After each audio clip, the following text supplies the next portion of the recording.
À titre informatif, si vous souhaitez comprendre le triangle dramatique et l'identifier dans vos relations professionnelles, je vous recommande d'écouter la première partie de la vidéo avant d'apprendre à sortir de ce fameux triangle dramatique.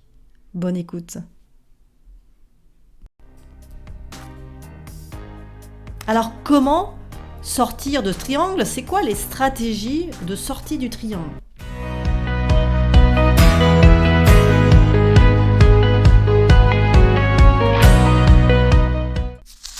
Écoutez bien, là c'est vraiment la partie importante.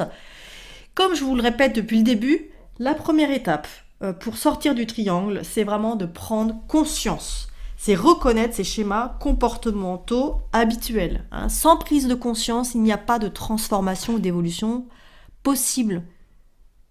La première marche vers l'épanouissement de soi, c'est de pouvoir prendre conscience de la façon dont on se conduit.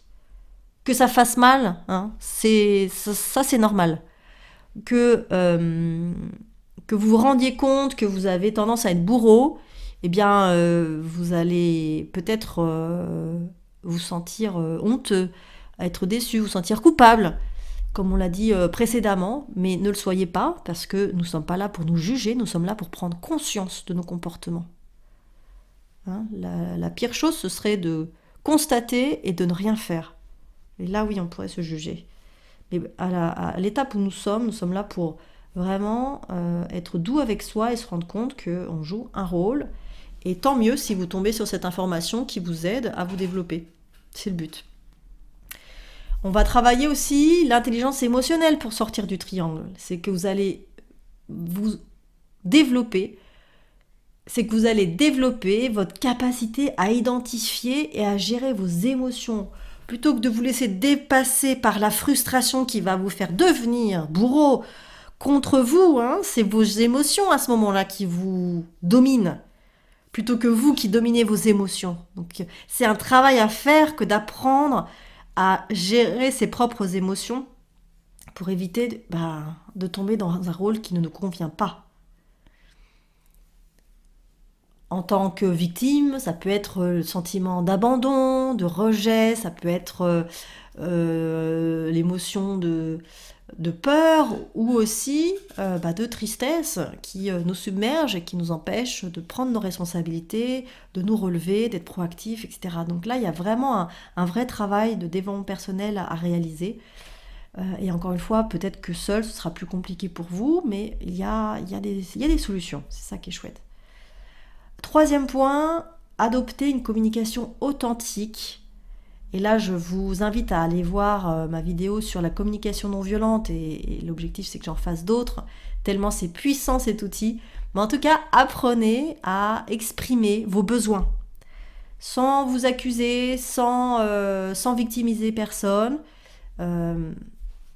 Exprimez vos besoins, prenez conscience de ce qui est important pour vous et vous allez voir qu'il y aura un grand pas de fait dans l'apaisement des émotions, dans la prise de recul sur ces différents rôles et que petit à petit et assez rapidement en fait, vous pouvez sortir de ces schémas fréquents et énergivores et malsains.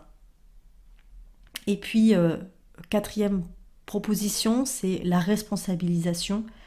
C'est vraiment assumer votre part de responsabilité dans les situations problématiques. Chaque adulte est responsable de lui-même. Je suis responsable de ma santé physique et morale. Je suis responsable de mon autonomie financière. Je suis vraiment responsable de mon développement personnel, de la qualité de mes relations avec les autres. Je suis responsable de mon bonheur. Tout ça ne dépend de personne d'autre que vous. Vous avez la possibilité d'agir dessus. Est-ce que ça, vous avez bien compris ?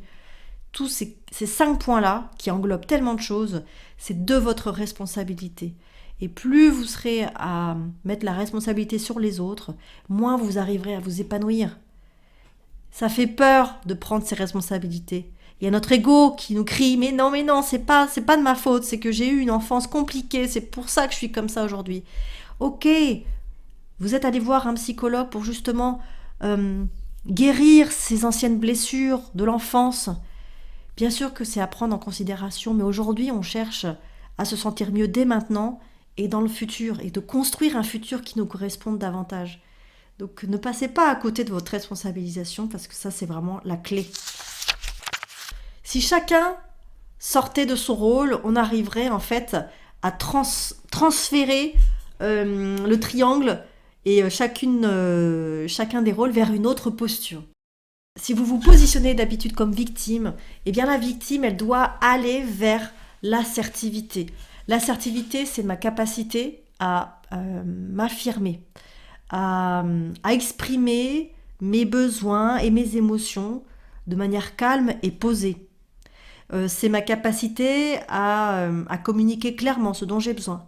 C'est ma capacité à dire non, mais pas d'une manière brutale et agressive ou en se justifiant. C'est surtout de pouvoir dire les choses telles qu'elles sont et pouvoir trouver un terrain d'entente. C'est de pouvoir négocier, de pouvoir trouver des compromis ensemble. L'assertivité, c'est une posture qui est magnifique, où je pars d'une image positive de moi-même et je ne me sens ni supérieure à l'autre, ni inférieure à l'autre. Je suis juste son égal.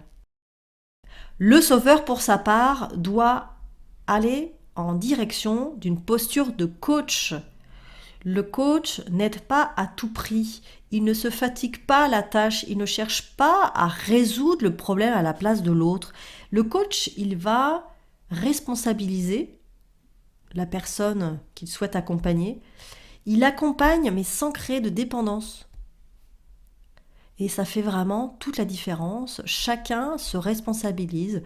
Ça veut bien dire que je traite l'autre comme un adulte. Et je ne suis pas là pour l'infantiliser, le rendre dépendant de moi. D'accord ? Et pour finir, le bourreau doit aller vers le créateur. Le créateur prend des initiatives constructives et responsables. Il ne critique plus, il guide. Il considère qu'il a peut-être du pouvoir, mais il ne va pas en jouer. Il va rester sur un leadership authentique. Il va apprendre à être davantage dans la bienveillance, dans l'empathie, à travailler sur ses émotions et être davantage à l'écoute des autres sans les juger.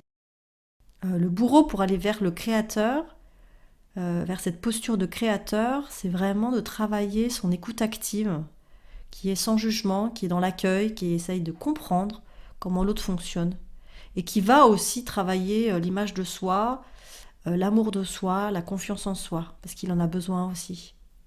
Voilà. Donc dans ce cas de figure-là, chacun retrouve sa place saine, et les interactions sont juste transformées, impressionnantes, et on arrive dans quelque chose de beaucoup plus serein, où la performance collective, elle atteint son plein potentiel. Alors là, je vous laisse regarder un peu toutes les phrases que je vous ai mises, parce que je voudrais pas que la vidéo soit trop longue. Mais en tant qu'ex-bourreau, ex-victime ou ex-sauveur, je vous propose de nouvelles croyances à adopter. Je vous conseille de noter les phrases qui vous parlent. Et aujourd'hui, peut-être qu'elles vous parlent moyen, mais c'est justement l'objectif de les répéter encore et encore pour qu'elles deviennent votre nouvelle façon de penser les choses. Il n'y a que comme ça aussi que vous allez pouvoir en sortir. C'est de vous rendre compte que vous avez le pouvoir, que vous n'êtes plus un enfant, que vous avez le pouvoir d'agir, que je comble mes besoins et je soigne mes blessures. Toutes ces phrases-là, elles sont remplies de magie pour vous permettre d'évoluer vers la personne que vous rêvez d'être. Et bien sûr que c'est pas impossible, et bien au contraire, c'est fort possible si vous tenez à passer les différentes étapes qu'on a vues précédemment, et puis à adopter ces nouvelles croyances-là. Vous n'y arrivez pas seul, vous sentez-vous parfois prisonnier de relations qui tournent en rond. Vous avez peut-être l'impression de toujours finir dans le rôle du sauveur, de la victime ou du persécuteur malgré vous. Ce schéma vous épuise et vous ne savez pas comment en sortir. Eh bien, rassurez-vous, vous n'êtes pas seul. Le triangle dramatique de Karpman, c'est un réel piège relationnel dans lequel nous tombons tous à un moment donné. En prendre conscience, c'est vraiment un premier pas. En sortir demande souvent un coup de pouce. Et c'est là que le coaching entre en jeu. Je vous propose un accompagnement sur mesure pour identifier les rôles que vous endossez, parfois inconsciemment, hein, c'est ce qu'on dit depuis le début, de comprendre les mécanismes qui vous y ramènent, d'apprendre à poser des limites saines, et puis aussi, surtout, retrouver des relations qui sont apaisées, équilibrées, qui vous donnent la patate, qui vous donnent envie d'aller au travail, quoi, tout simplement.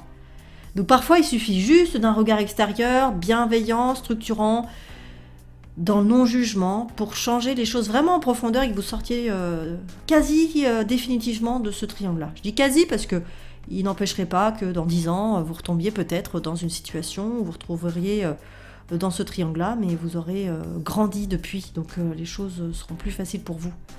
Donc, envie d'explorer ça ensemble, n'hésitez pas à me contacter pour un échange vraiment sans engagement. Moi, je vous propose 15 minutes d'échange, on en parle tranquillement, et puis je vois si je suis en capacité de vous accompagner sur votre problématique, et en fonction de ça, je vous proposerai un plan de travail.